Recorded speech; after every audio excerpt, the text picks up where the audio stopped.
Hi, this is Cody from HMS Motorsport. Today, I'm sitting down with Joe Marco, the owner and founder of HMS. Hi, Joe. Hey, how you doing, Cody?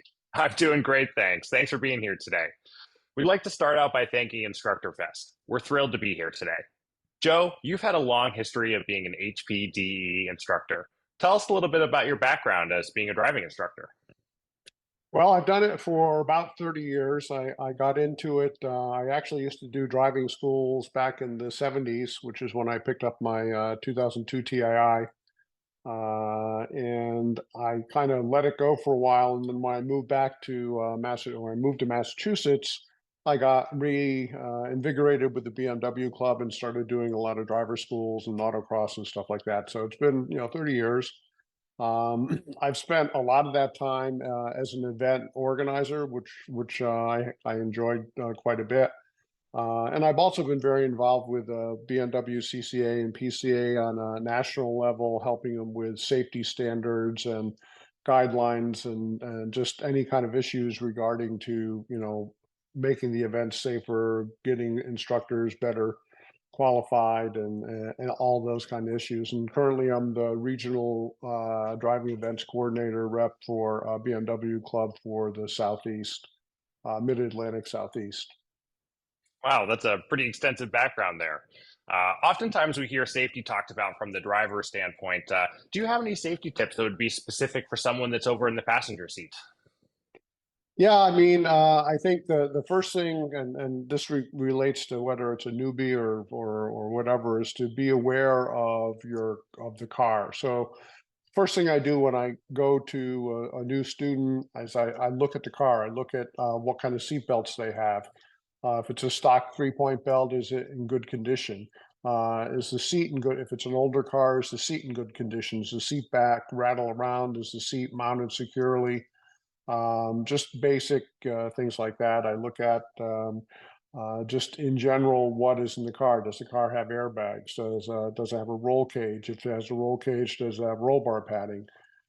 So I look at pretty much to know what I'm getting into. I might ask the driver some questions about what's in the trunk, when's the last time, what was the torque he used to tighten the wheels, when did he last look at the brake pads? Just basic stuff like that. Sure, yeah, that's all really good advice to get a sense of what you're working with. Do you have any safety tips or just tips in general for new instructors, folks that are just kind of getting into this? Yeah, I mean, I think it's really important that you don't get to the car right before you're going to start driving. You really want to get there. Some cars have aftermarket belts. They might have like Schroth quick fit belts or rally belts. They might have a full racing seat with belts, and it can take a while if it's not just a standard 3-point belt to get positioned safely in the car. And very often I've gotten into cars with 5 or 6 point belts where it was nearly impossible for me to get the belt properly adjusted. Or I've got into a car with a Schroth belt where they hadn't adjusted the tail strap, so I couldn't get the lap belt to the right position. If I wasn't there early enough. So you need to leave yourself enough time, and you should always make a point to sit down with your student or see the car and look at it well before you're going to go out on the track. I think that's a really important thing to do. And then the other thing is now with the cars being as fast as they are, is I would look at try to understand what modifications that they've done to the car, what settings they might use I know a new M3, M4, you've got a whole screen of settings that you can change with traction control and reaction of steering and braking and everything else. And so you should be somewhat familiar with those. You should be aware of what the driver, excuse me, intends to use out of those functions or what you might recommend. So there's a lot of things nowadays that are issues that maybe we didn't have to worry about too much 10 years ago. Sure. And this is reminding me, for those that don't know, Joe, you were my first driving instructor ever. And this is reminding me that you made an effort to find me before we ever hit the track, introduce yourself, asked me everything about my background with the car, to how I was feeling that day. Did I sleep well the night before? Did I have water? What did I eat?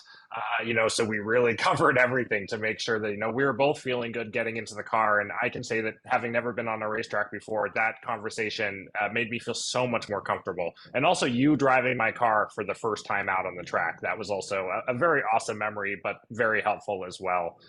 So I just have one final question for you today. Driving events are changing right in front of our eyes. Do you have anything you'd like to see in the future of HPDE events?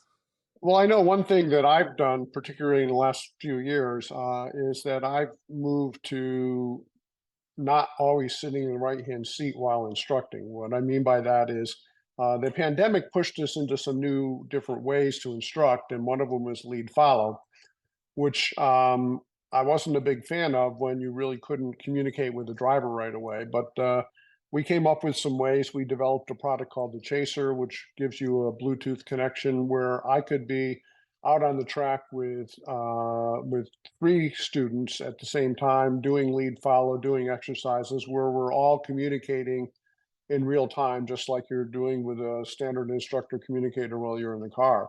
And what I found is particularly with advanced students and like A+ students, it's way more effective for me to be outside the car, driving my car, doing lead follow exercises, even watching from the corner, but communicating all the time while doing it. And I think there's a lot of opportunity, and we've had some really very good experiences. And then combining that with some of the new technology that's out there for uh, immediate response on data. So like the Apex Pro, the Garmin unit, there's some things that you can do with those devices to use as an educational instructional tool. So like I can put an Apex Pro in the student's car, we can go out in a lead follow, or I can just follow the student along in the crew view. And then when they come back in, I can sit down and look at how their line was, look at what they did. And I find that it was way more productive and way more meaningful to the student than getting into the car with a super advanced student and looking at the standard things and trying to help in real time.